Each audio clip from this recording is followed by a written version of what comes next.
Respected speaker, Shri Diganta Vishwasama sir, and esteemed participants, I, Dr. Jyoti Das, on the behalf of Capacity Building Center, Cotton University, welcome you all to the seventh session of this year-long lecture series.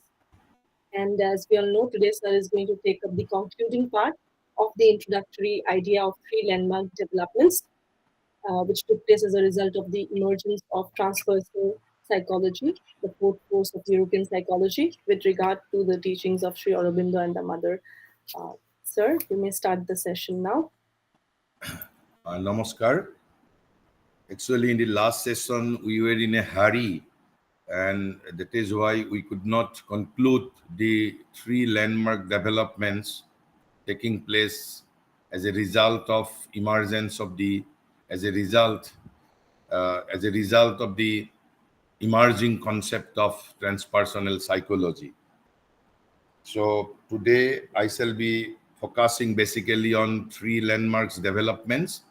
But before that, let us briefly recap certain salient features on humanistic psychology as well as on transpersonal psychology. So altogether, the whole European psychology so far can be categorized into 5 stages, can be discussed in 5 stages. First stage is early psychology, which can be interpreted or which is marked by the scratching the surface, because it essentially studied the surface or the outward behavior or the outward behavior of our psychology. Then there are four forces of European psychology. So there are 4 stages. The first one is psychoanalysis, founded by Sigmund Freud, which can be interpreted as sounding the depth. And why it is sounding the depth, we have already explained, and we shall be further explaining on psychoanalysis of Freud through the lens of Sri Aurobindo, perhaps tomorrow. And then after psychoanalysis of Freud, it was the behaviorism founded by Watson, and it can be interpreted as studying the human animal. So first was capturing the surface, early psychology, then psychoanalysis, it was sounding the depth, then the behaviorism, studying the human animal, then behaviorism was superseded by humanistic psychology, which can be interpreted as separating the human from the animal. And then the last one, a present force of European psychology is the latest development, is the transpersonal psychology, which can be explained as scaling the heights. So these are the 5 stages of European psychology so far. So let us now briefly recap on humanistic psychology. What was humanistic psychology, or what is humanistic psychology? Humanistic psychology focuses on certain things. The first thing is it admits, this force of European psychology admits that there are unique aspects of human being unlike animal. So this is the first salient features. Then the second, these aspects cannot be adequately explained. These unique aspects cannot be adequately explained in terms of pre-human or animal functioning, because psychoanalysis and behaviorism both regarded human being as essentially an animal organism. But humanistic psychology contradicts this theory and humanistic psychology declares that these aspects, these unique aspects of human being cannot be adequately explained in terms of pre-human or animal functioning. So humanistic psychology therefore stresses on our inner urge, rather it admits, humanistic psychology admits inner urge of human being. We are impelled by our inner urge. So what is that inner urge? Inner urge for what? Inner urge to grow through the development of one's latent potential. Latent potential. We want to grow ourselves. We want to grow ourselves through the development of our latent potential. Humanistic psychology, founded by Maslow, admits this fact, unlike behaviorism and psychoanalysis. Then the human being is impelled from within. This inner urge is not inactive. So we are constantly being impelled from within, constantly being impelled from within to exceed the actual or existent state. Existent state. What we are now, we want to surpass, we want to exceed what we can be. So this is the inner urge basically. And why we are being impelled? Because in order to actualize the latent potential. So this is the fundamental of humanistic psychology. It contradicts that we are not essentially an animal organism. So Abraham Maslow, the founder, attempted to develop a comprehensive view of human potentials. He uh, he attempted to develop a comprehensive view of human potentials, and these potentials encompass the further reaches of human nature, further reaches of human nature. And Maslow, Maslow again distinguished two broad categories of needs, of human being underlying human motivation, two broad categories of human needs underlying human motivation. What are those two needs? According to Maslow, one is basic or deficiency needs. One is basic or deficiency need, number one. And number two, the other one, he calls it meta or growth needs. Meta or growth needs.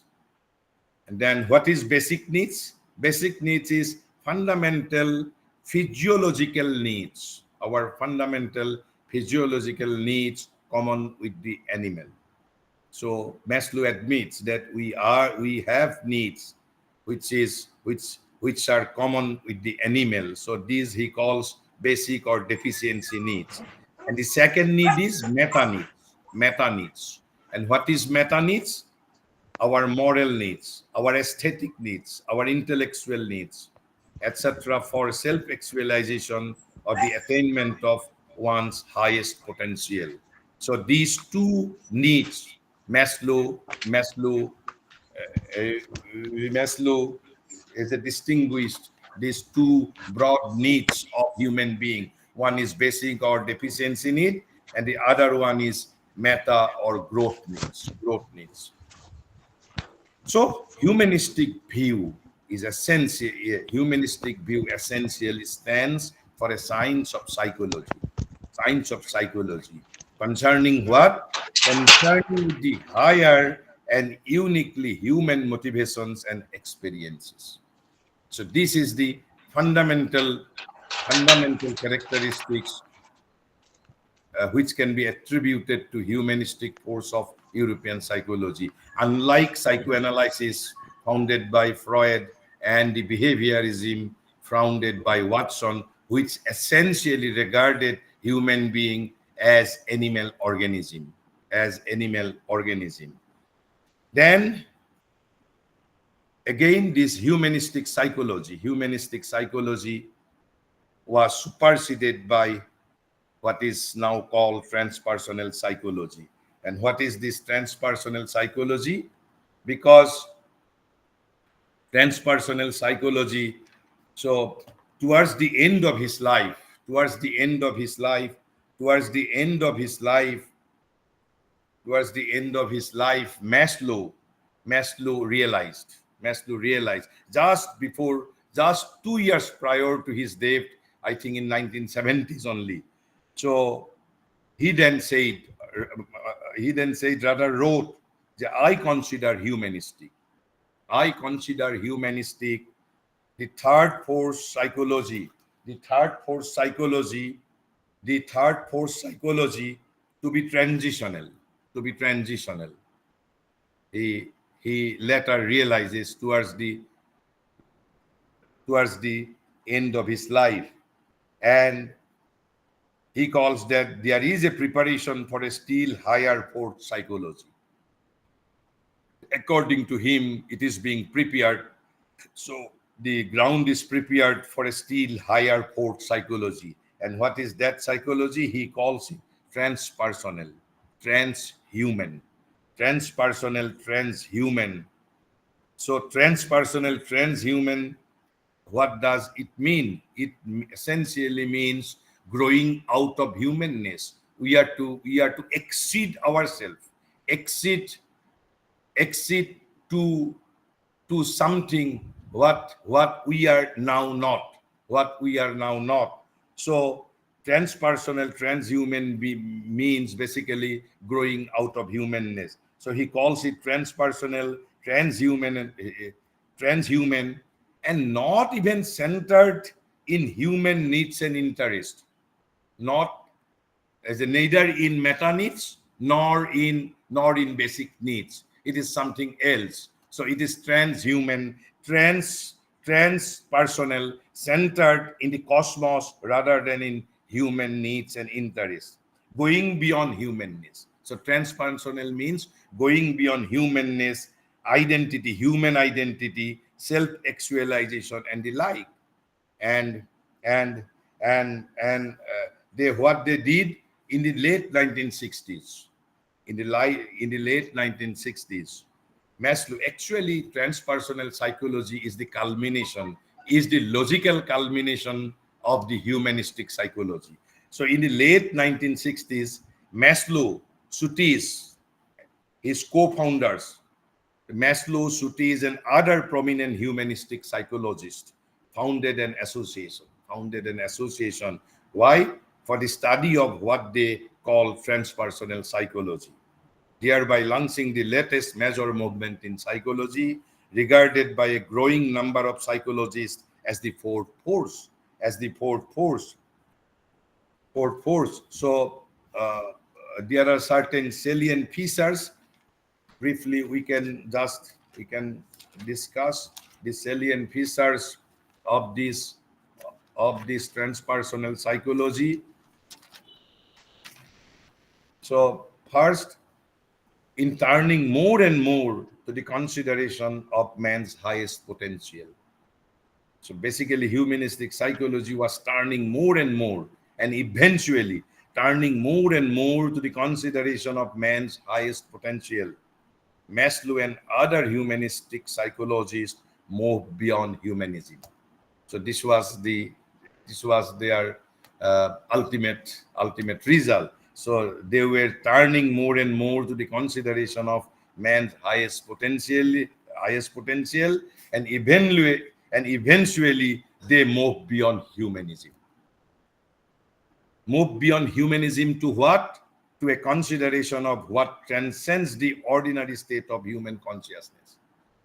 So we can transcend, according to Maslow. Though India said all these things 3,000 years ago. So to a consideration of what transcends the ordinary state of human consciousness. So he considers humanistic, the third force psychology, to be transitional, as we have already discussed. So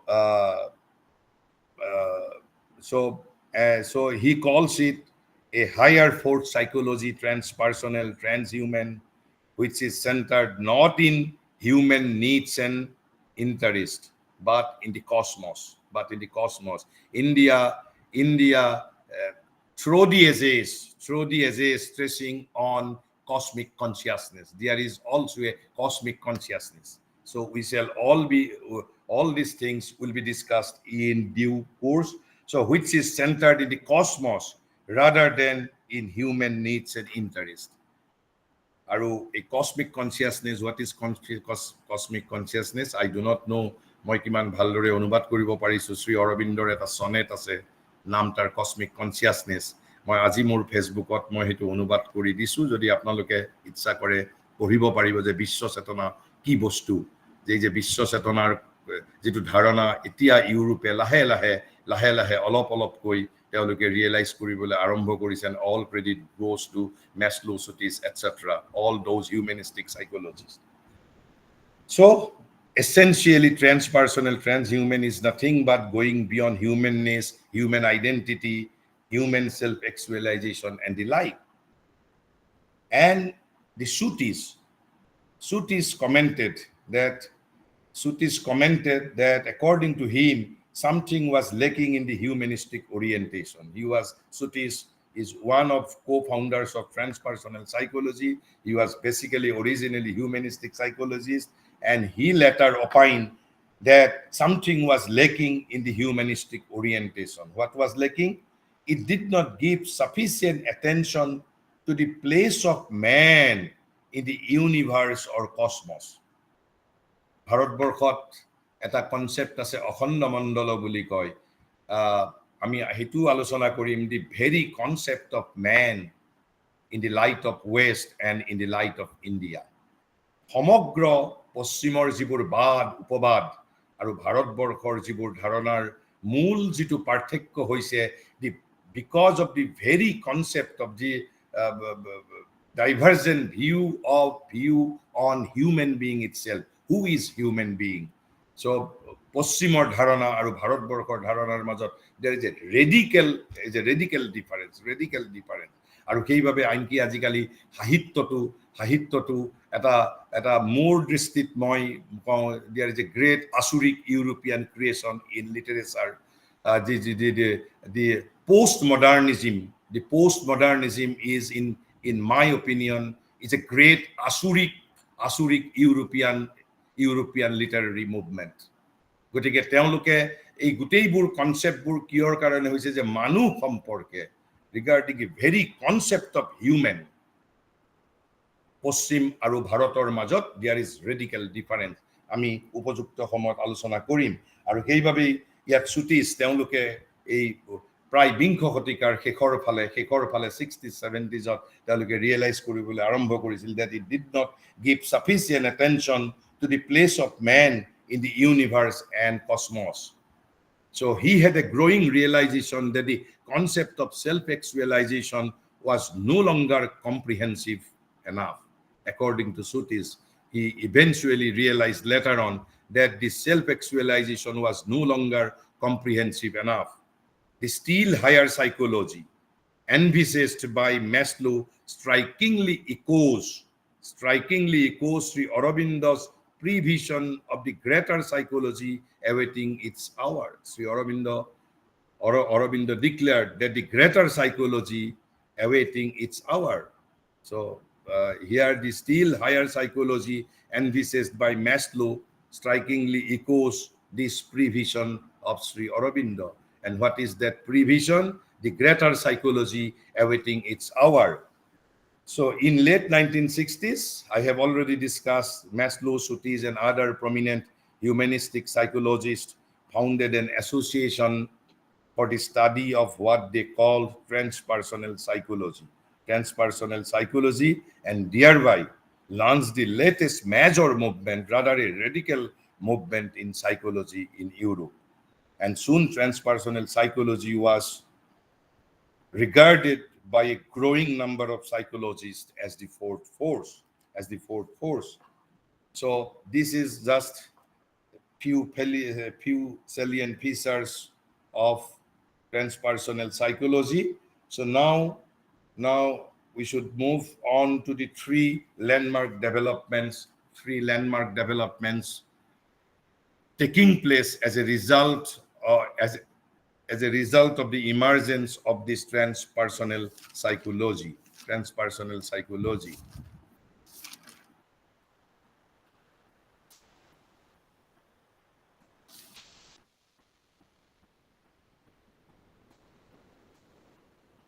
So what? So the higher psychology, envisaged by Maslow, began to take shape about 40 years ago only. 40 years বুলি ইয়াত কিয় কৈছে? মই যিজন লেখকৰ পৰা এই নোটসমূহ সংগ্ৰহ কৰিছো, মই আগে কিতাপখনৰ নাম দিছো, হি ৱাজ এ এছ দালাল, আৰু তেওঁলোকে এইবোৰ কিতাপ লিখিছে প্ৰায় 2010। তেওঁ কিতাপ লিখিছিল, গতিকে তেওঁলোকে এইবোৰ কিতাপ লিখিছিলে প্ৰায় ধৰক কি কয় 90s-ত। গতিকে 90s-ত লিখিছিল কাৰণে তেওঁলোকে এইবোৰ কৈছে যে ঠিক began to take shape about 40 years ago only। ধৰক মই কৈছো 1970-ৰ একেবাৰে শেষৰ ফালে, গতিকে 2000 চন বুলি ধৰিলো 40 years in the form of transpersonal psychology, the precise definition of which yet remains to be formulated. Though because it is the latest movement in European psychology, the precise definition of this psychology is yet to be formulated. So we have to note this fact. And this latest school has included in its purview, what they have included in their purview? Areas beyond those dealt with by psychoanalysis, behaviorism, and humanistic psychology. So they have included in its purview those areas which were not dealt with by psychoanalysis, behaviorism, and humanistic psychology. Such new areas of study and research include higher state of consciousness, because it was originally on the surface behavior of mind was their subject matter, but now the higher states of consciousness. And what does it mean, higher states of consciousness? We shall be taking up in due course.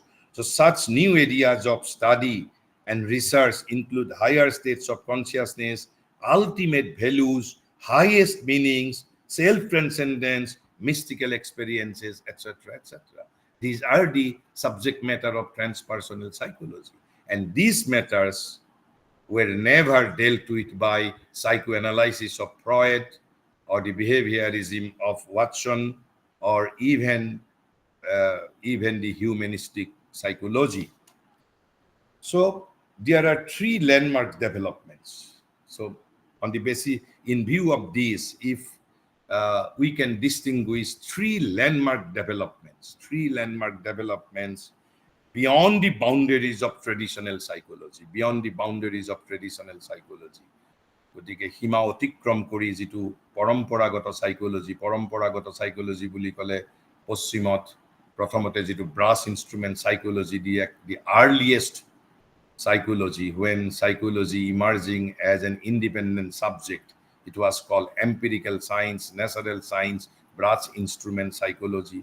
Then it was followed by structuralism, which is also called introspectionism.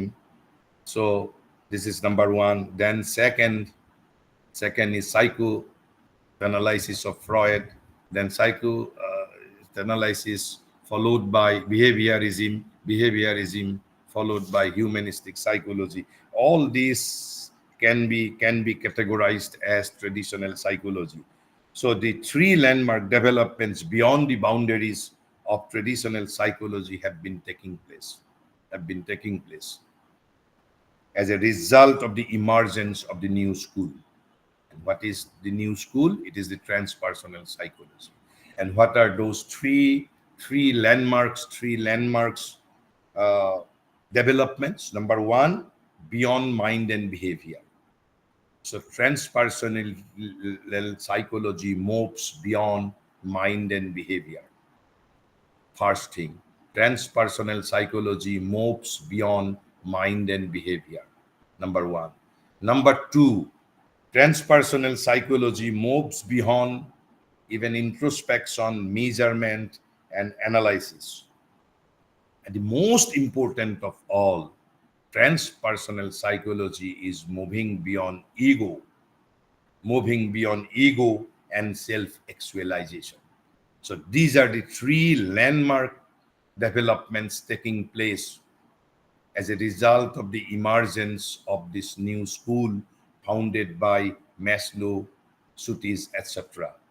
So beyond mind and behavior, beyond introspection, measurement and analysis, and the number three is beyond ego and self-actualization. So what do you mean by beyond beyond mind and behaviorism, beyond mind and behavior? What do we mean beyond moving beyond mind and behavior? First, we have to note that having abandoned the earlier definition of psychology as the science of mind or as science of consciousness, in structuralism or the introspectionism, it was called science of consciousness. And before that, it was called science of mind. Science of mind. It was abandoned. It was abandoned. This earlier definition of psychology was abandoned. Abandoned by whom? Abandoned by the abandoned has was abandoned by the psycho and by the founders of psychoanalysis and the behaviorism of Watson and psychoanalysis of Freud. So they defined psychology as the science of behavior. So earlier psychology, it was science of mind. Then it was science of consciousness. Psychology as a science of consciousness, but there is a difference. The earlier conception or earlier definition of psychology as science of consciousness and the latest definition of psychology as the science of consciousness, there are radical differences between these two. But nevertheless, this earlier definition of psychology as the science of mind or the science of consciousness was abandoned by behaviorists and psychoanalysts. They define psychology basically as the science of behavior. Science of behavior. But the emergent psychology. So there are three kinds of psychologists we are now categorizing. That the first one is the early psychology, then the psychologist of psychoanalysis and the behaviorism, so the behaviorist, and now the emergent psychology. Emergent psychology referring to humanistic and transpersonal. But emergent psychology recognizes consciousness to be multidimensional. Earlier it was only a superficial study of superficial consciousness. So here Dalal writes, it is of course not the first time that psychology is being defined as the science of consciousness. It was so defined by E.B. Titchener and other psychologists of the introspectionist school, for whom, as previously stated, psychology was the study of elements of consciousness. However, what the early introspectionist psychologists studied was the superficial aspect of consciousness, observable through introspection. The study of consciousness did not include what lies outside conscious awareness and what is therefore not accessible to introspection. So this is the thing, though it was in early psychology too, psychology was defined as the science of consciousness, but it was the study of superficial aspect of consciousness. But now the emergent psychology means referring to humanistic and the transpersonal psychology, considers or recognizes consciousness to be multidimensional. Consciousness is not, so surface consciousness is not the only consciousness. It is multidimensional. And what is that multidimensional structure? We shall be taking up. And here there is an indication. What is that multidimensional consciousness? That is consisting of levels above as well as below the normal state of mental consciousness. So there is a plane of consciousness above the mental consciousness. There is a plane of mental consciousness. There is a plane of consciousness even below the mental consciousness as well. And that is why emergent psychology recognizes consciousness to be multidimensional. It is the radical departure from the earlier psychology, so far as the definition of psychology is concerned. So the normal state of mental consciousness, it has tended more and more to become a study of consciousness. The emergent psychology, that is referring to emergent psychology, that is to say humanistic and transpersonal. So it has tended more and more to become a study of consciousness. But it was earlier also, it was study of consciousness. But now, study of consciousness in the deeper sense of a pluridimensional reality. Pluridimensional. It is again multidimensional. Pluridimensional means multidimensional. Multidimensional reality. Multidimensional reality. Consonant with Sri Aurobindo's definition of psychology. What was the Aurobindo's definition of psychology? As the science of consciousness. As the science of consciousness. But the fact to be noted is not in the earlier sense of consciousness. Not in the earlier sense of consciousness, limited to mental life alone. So, but consciousness as made up also of ranges, as I have already stated, above and below the human range. There are ranges or planes of consciousness below the human range and above the human range. Above as well as below.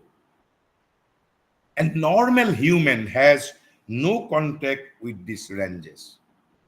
If you cannot move beyond ordinary consciousness of mind by expressing your latent intuitive capacity, then the normal human has no contact with these ranges. And for them, it seems to be unconscious. So this is the first thing. There is a revolutionary change on the very definition of psychology brought about by this transpersonal psychology. So from now onwards, according to the latest school of European psychology, psychology had to be a science of consciousness in the deeper sense of a pluridimensional reality. Pluridimensional means multidimensional reality. This surface consciousness, only existence, not the only plane of consciousness. There are other planes of consciousness as well. So this is the so that is why the first of three landmark developments is moving beyond mind and behavior, because behaviorists and psychoanalysts were concerned about studying human behavior. Earlier it was science of consciousness, though it was science of consciousness, science of mind, only the superficial aspect of consciousness. Now it will be a deeper study, and the deeper means all the ranges of all the plans of consciousness will be taken into consideration. Here let me quote Sri Aurobindo, very brief quote, that consciousness is usually identified with mind. Normally, this is our normal tendency. So consciousness is usually identified with mind. But Sri Aurobindo says, but mental consciousness is only the human range. Here we are talking about transpersonal, transhuman, going out of humanness. So consciousness is usually identified with man, with mind, but mental consciousness is only the human range, which no more exhaust all the possible ranges of consciousness than human sight exhausts all the gradation of color, or human hearing all the gradations of sound. এই যে আমি কথা শুনো, আমি আজি আমি ইয়াত কেৱল মাত্ৰ মোৰ ওচৰত কোনোবাই কিবা এটা কথা কৈছে, শব্দ এটা উৎপন্ন হৈছে, মই শুনিছো। কিন্তু শব্দ এই সমগ্ৰ সৃষ্টিত হয়তো আৰু বহু জায়গাত উৎপন্ন হৈছে। I don't have access. মই কাণেৰে শুনা নাপাওঁ। হিউমেন হিয়াৰিং দি মই শুনা নাপাওঁ। কিন্তু মই শুনা নাপালো বুলি সেই ৰেঞ্জটো নাই বুলি মই কেনেকে কম? ঠিক তেনেকে কৈছে যে which no more exhaust all the possible ranges of consciousness than human sight exhaust all the gradation of color. আমি যিমানবোৰ ৰং আমি দেখা পাইছো, কালাৰ যিমানবোৰ দেখা পাইছো, তাতকৈ আৰু কালাৰৰ গ্ৰেডেশ্যন আছে। কৈছে for there is much above and below that is to man invisible and inaudible. There are ranges of colors and sound which is inaudible and invisible to man, and in that way there are planes of consciousness above and below human range. So let me requote that the consciousness is usually identified with mind, but mental consciousness is only the human range, which no more exhausts all the possible ranges of consciousness than human sight exhausts all the gradation of color, or human hearing all the gradation of sound. For there is much above or below that is to man invisible and inaudible.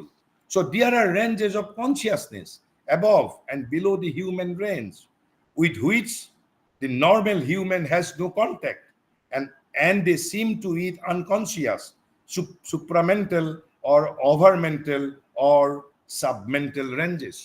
So this could be supramental range, this could be overmental range, this could be submental range. So this is the first landmark development brought about by transpersonal psychology. The second one was beyond introspection, measurement, and analysis. Beyond introspection, measurement, and analysis. What is this? So introspective study of the conscious mind, observation, and quantification of behavior. So before the advent or the emergence of humanistic as well as transpersonal psychology, the study of conscious mind, study of conscious mind, observation, and quantification of behavior. Behavior was quantified through scientific method, and analytical probing into unconscious of psychoanalysis. So before humanistic and transpersonal psychology, the psychology was either study of conscious mind, superficial aspect of consciousness, or in the time of behaviorism, it was the observation and quantification of behavior, and in psychoanalysis of Freud, it was the analytical probing into unconscious. But transpersonal psychology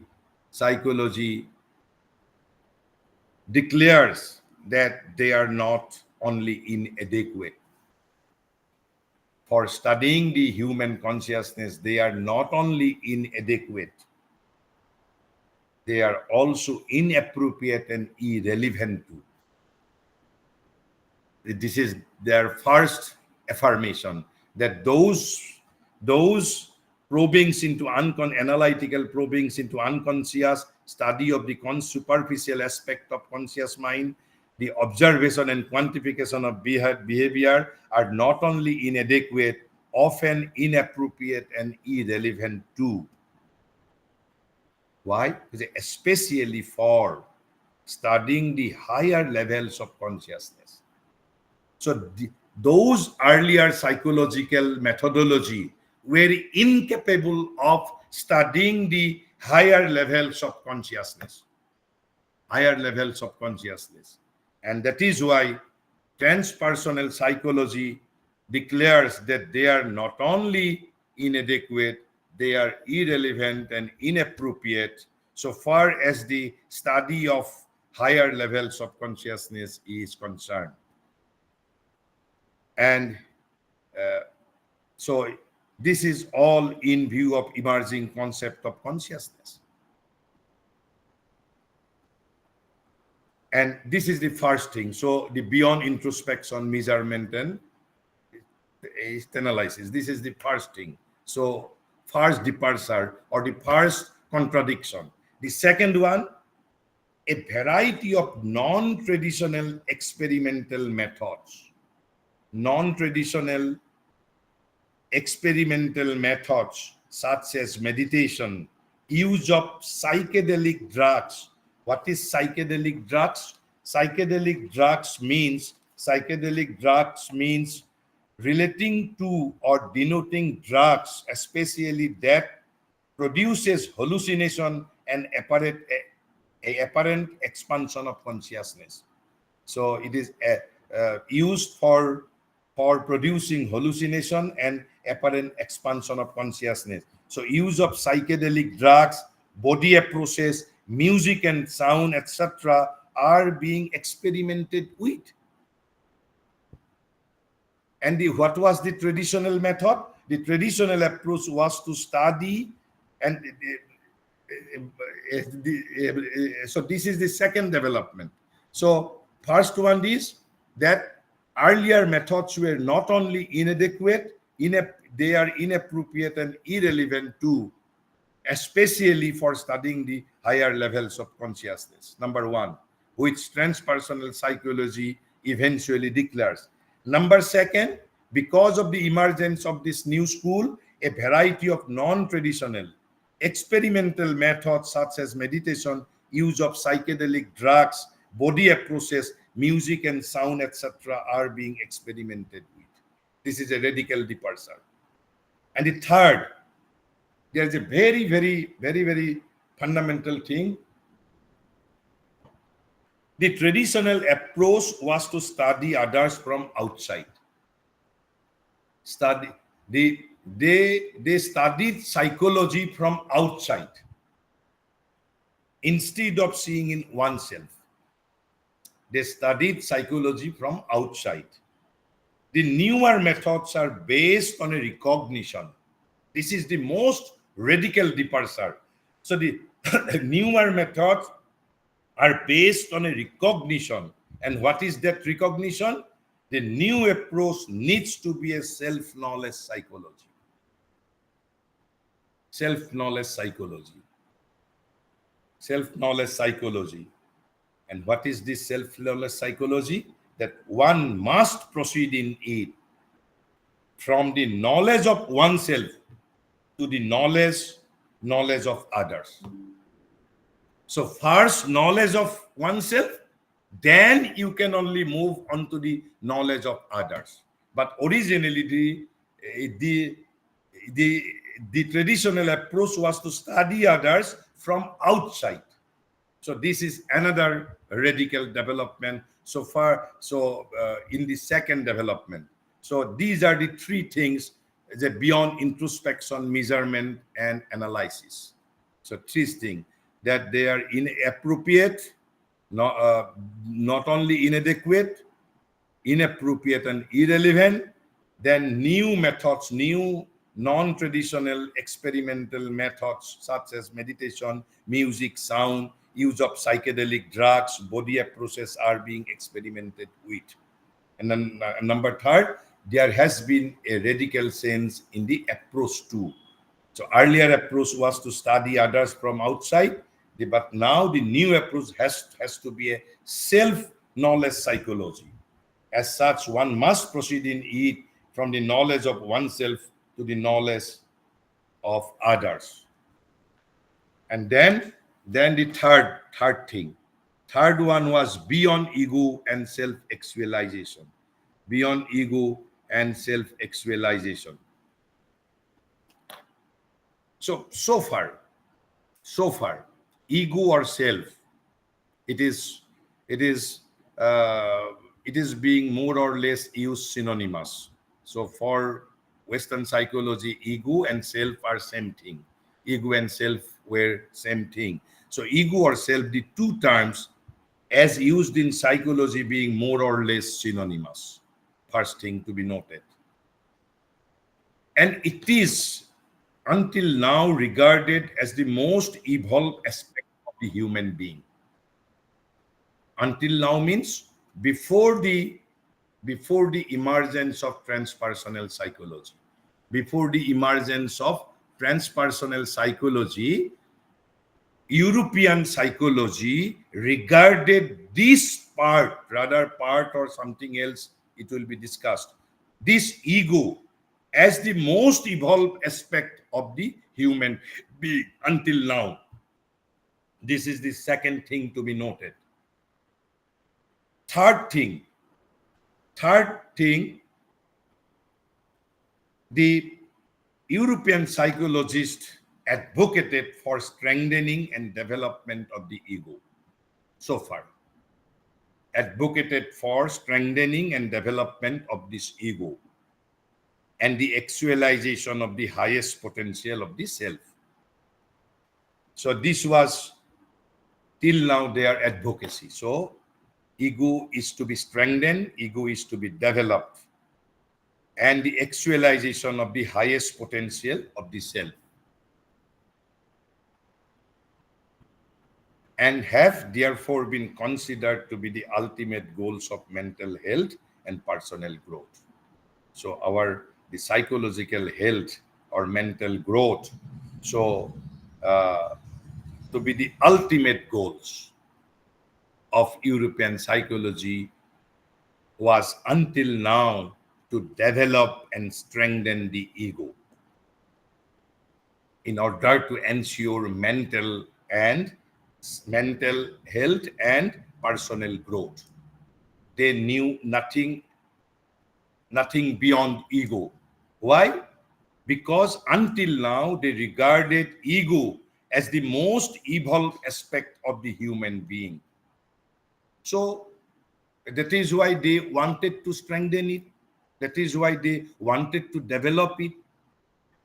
That is why they believe that if ego is strengthened, if ego is developed, then mental health and personal growth could be ensued.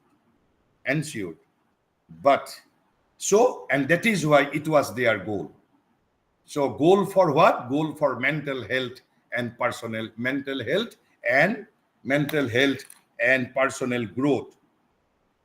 But in sharp contrast to this viewpoint. And that is why transpersonal psychology in Europe is a radical departure.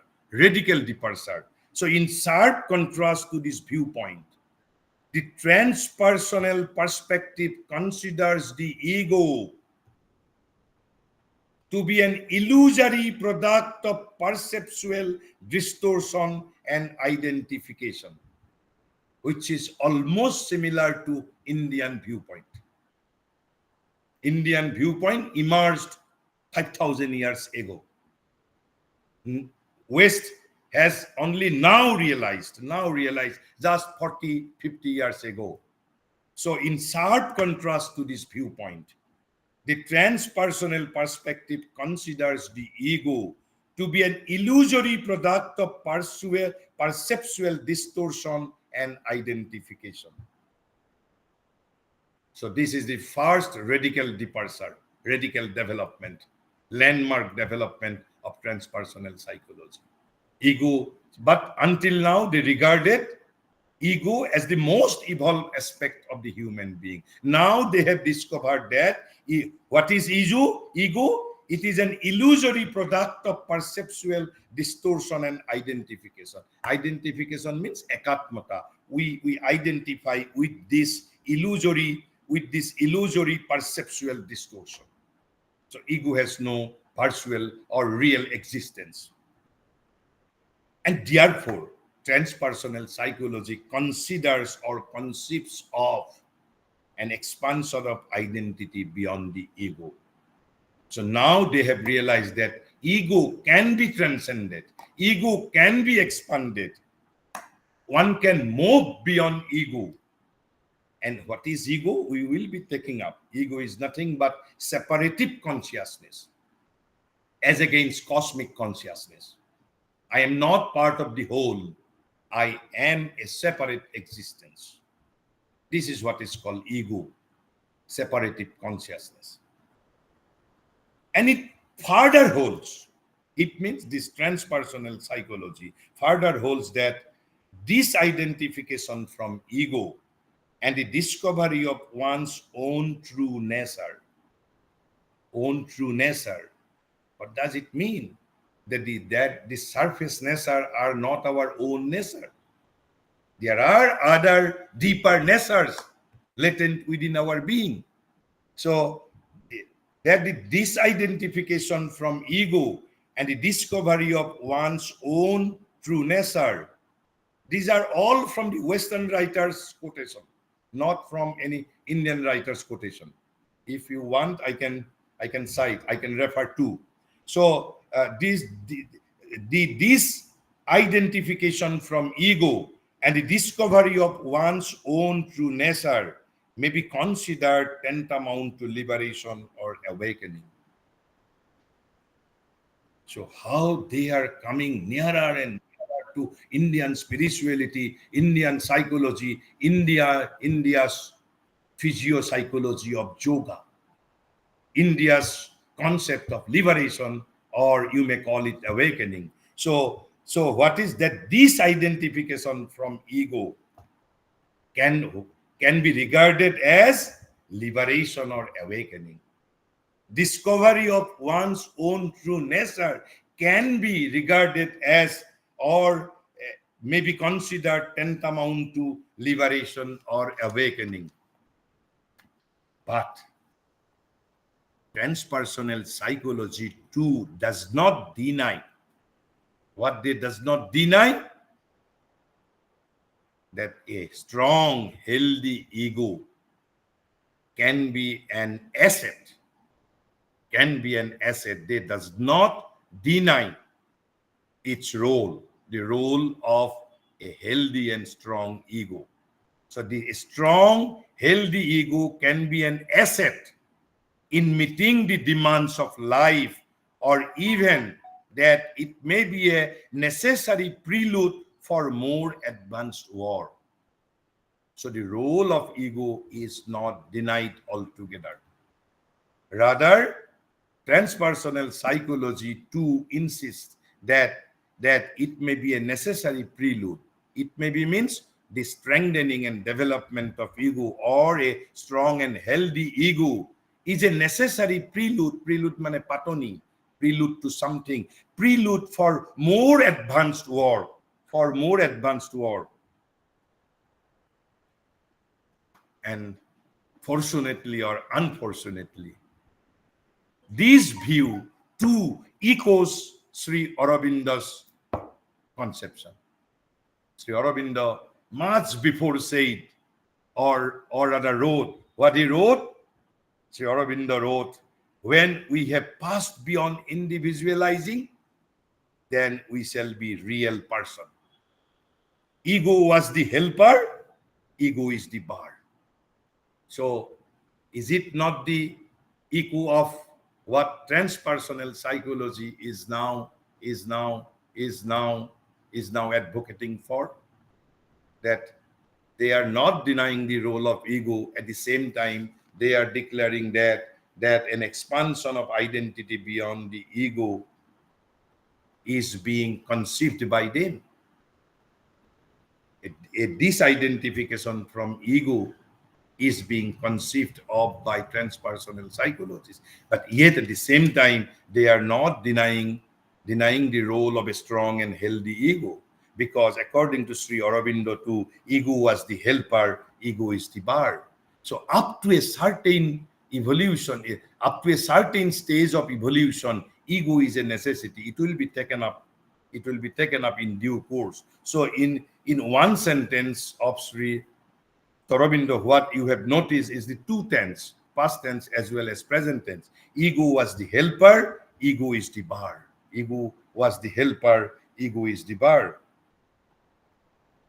So this panoramic survey, though it is called, it, even if it is not a panoramic survey, but the developments in modern psychology shows that what they show us, that the young science has been steadily growing towards.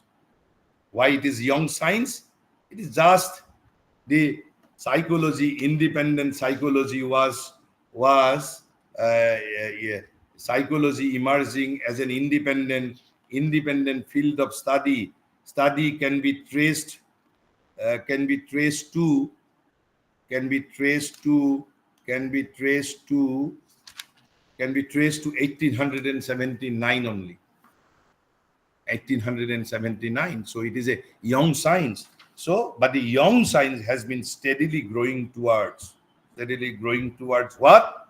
An increasingly deeper and more comprehensive view of the human beings and human life. Human life. So it is growing towards an increasingly deeper and more comprehensive view of human being and human life. For the human being, essentially an animal organism, is no longer a valid psychological subject matter. Is no longer a valid subject matter. So uh, uh, has been steadily growing towards an increasingly deeper and more comprehensive view of the human being and human life in the definition of its subject matter, in its methodology, and even in its objective. So in all these three areas, the objectives of psychology, methodology of psychology, and in respect of definition of its subject matter, this young science has been steadily growing towards an increasingly deeper and more comprehensive view of the human being and human life. So with this, let me conclude here for today. And from tomorrow onwards, I shall be taking up psychoanalysis and the unconscious, the great unconscious discovery of Sigmund Freud through the lens of Sri Aurobindo. Because still Freud's Freudian view is dominating, is dominating the Western world as well as Indian mind too. So we will glimpse through the unconscious, within inverted quote, unconscious, and the psychoanalysis of Sigmund Freud through the lens of Sri Aurobindo from tomorrow onwards. With this, with thanks and gratitude to all of you, let me conclude here. Thank you. If you want to interact, we can interact for a few minutes. Dada Shushmita, namaskar. Namaskar. দাদা এই যে আপুনি কথাটো কলে ego was the helper, ego is the bar, এই বস্তুটো আৰু বহলাই জানিম না পিছত? জানিম আমি ইগো এইবোৰ সব মেটাৰ। মই এতিয়া এইবোৰ যিবোৰ একচুৱেলি আপোনালোকৰ আগত এই প্ৰথম 10টামান লেকচাৰত মই সাবজেক্ট মেটাৰবোৰ আপোনালোকৰ ওচৰত উপস্থাপন কৰি আছো। All this will be discussed through the lens of Sri Aurobindo. Consciousness, ego, mind, body, all these will be taken up, because mental health, this psychological health, because psychology is nothing but a self-knowledge discipline. Without knowing about oneself, how I can even conceive or imagine of my strong psychological health. ওকে দাদা, ঠিক আছে, wait করি থাকি। হয়।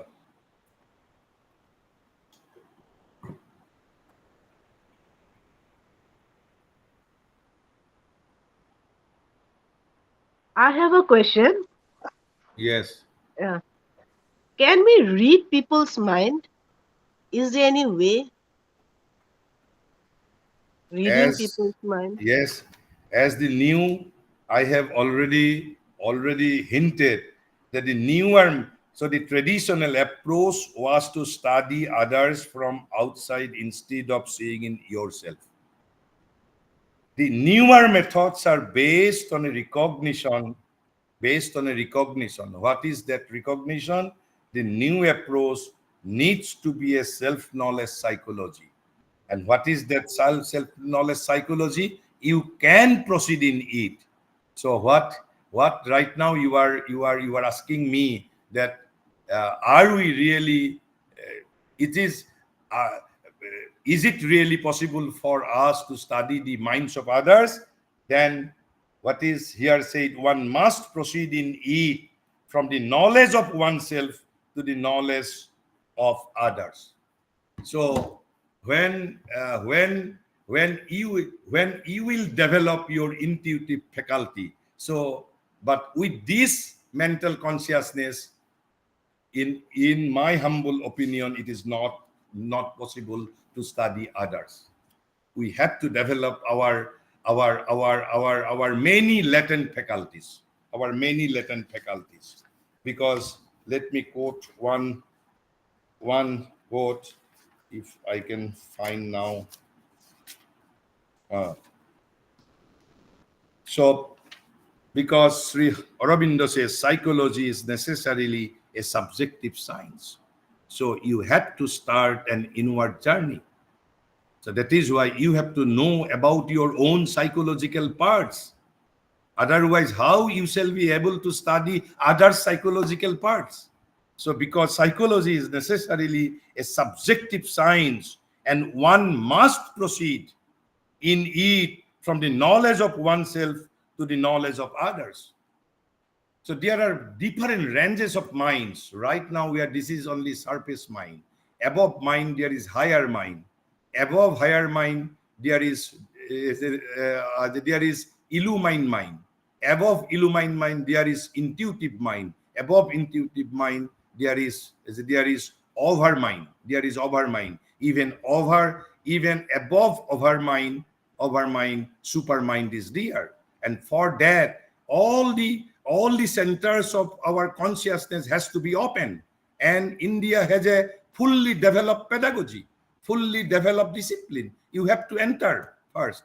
You have to start practicing slowly. Are you satisfied? Okay? Yes. Yes. Yes. But it is essentially a self-knowledge study. Psychology is a subjective science. You can proceed in it from the knowledge of oneself to the knowledge of others. So you have to embark on an adventure of consciousness. You are to, so all these centers of consciousness has to be opened.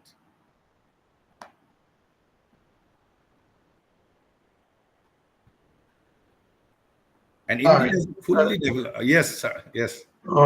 তাৰমানে অশেষ ধন্যবাদ পুৰা গল্প এটা শুনাৰ দৰে লাগিছে তাৰমানে যদিও সাইকোলজি আমি পঢ়া নাই হয় হয় আপোনাৰ কথা মই গল্পহে শুনি আছো তেনেকুৱা লাগিছে কিন্তু মোৰ ইয়াতে কোনো কৃতিত্ব নাই কৃতিত্ব শ্ৰী অৰবিন্দ আৰু মই যিকিখন আপোনালোকক কিতাপৰ নাম দিছো দালাল তেওঁ হি ইজ নাও নো মোৰ ইজ এ মানে extra extraordinary. He was also a yogi of Pondicherry ashram. You collect, and it is because of his extraordinary brilliant analysis. All credit goes to them only. সেইটো আপুনিও বহুত কৰিছে knowledge gain কৰিছে Thank you.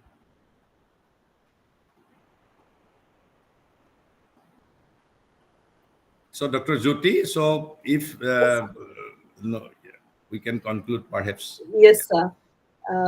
Respected Shri Diganto Bishwa Sharma, sir, and all the esteemed participants, I once again take this opportunity to thank you all for this wonderful session. And I think with every formal session, it's only making more and more sense as to why this lecture series has been appropriately titled.